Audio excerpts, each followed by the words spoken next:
what? Like literally, whoever had learned this hadn't gotten the part where we weren't sending them out for 2 months.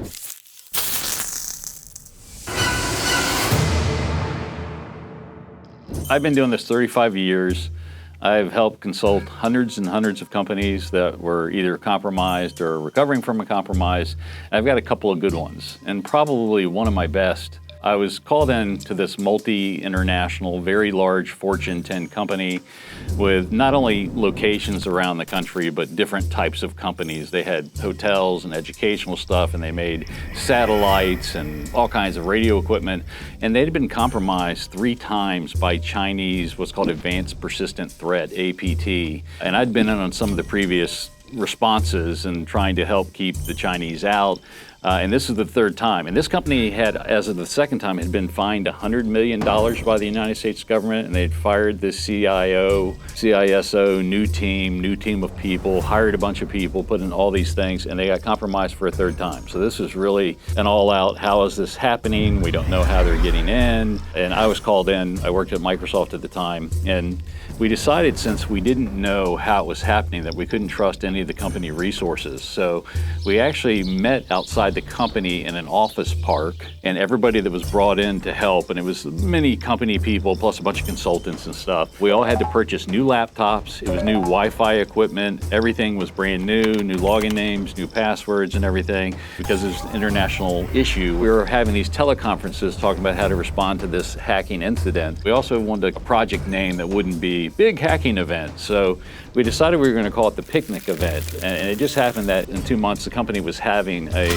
company-wide international picnic event. So we could easily refer to that in communication, so that if it somehow got out of this air gap network and email communications, like, what are you doing? Oh, I'm working on the picnic event. You wouldn't say, I'm working on the Chinese hacking event or something like that. They happened to have this picnic event. It happened in real life, and all the employees went out to play baseball and have a picnic with their families. And we said, well, when they come back in from that the next day, everyone's going to have to change their password. And this applied to all the admins. Let me say, in a really large company, they have tens of thousands of admins, most of which they don't know. They can't trust these people. They don't mostly know who these people are. You've certainly got extra ones in there. So we said, yep, we're going to kill the admins.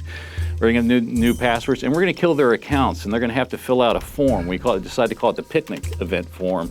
And they're going to have to fill out this form to tell us why they need to be admin. Why do you need to be admin for us to let back in? So we started designing that form and filling it out. We got about 90% of the way. And then we said, oh, we'll finish it up tomorrow. So I came back in the next day at 7:30, and I always came in early. The project manager that worked for the company, he always beat me by a couple of minutes, and he's sitting there. And I said, hey, how you doing? He goes, good. He goes, we have 2 of our picnic event forms. Now, mind you, we were not going to send them out for 2 months, but he said, I got 2 picnic event forms. And I was like, what do you mean you got 2 picnic event forms? He's like, yeah. So they look on them, and they've come from some Chinese admins that we have. And the funniest part was, they said the reason that you need your admin status, restated is because, well, our access is being cut on the picnic event day.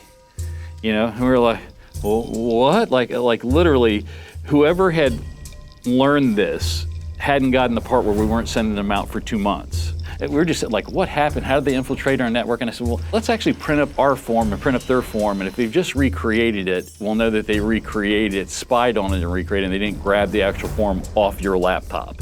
So we printed up ours, and sure enough, there was 1 line difference. There was like an underline that was like another line feed down. So we said, okay, so this is someone that spied on us in some way and recreated this form, and they just didn't have the language skills to translate that it wasn't supposed to go out for 2 months. And lo and behold, after much searching, it turned out that it infiltrated the teleconferencing application. And so they were listening in, they were able to see the form on this project manager's laptop and recreate it and send it to us, not knowing that they had revealed themselves.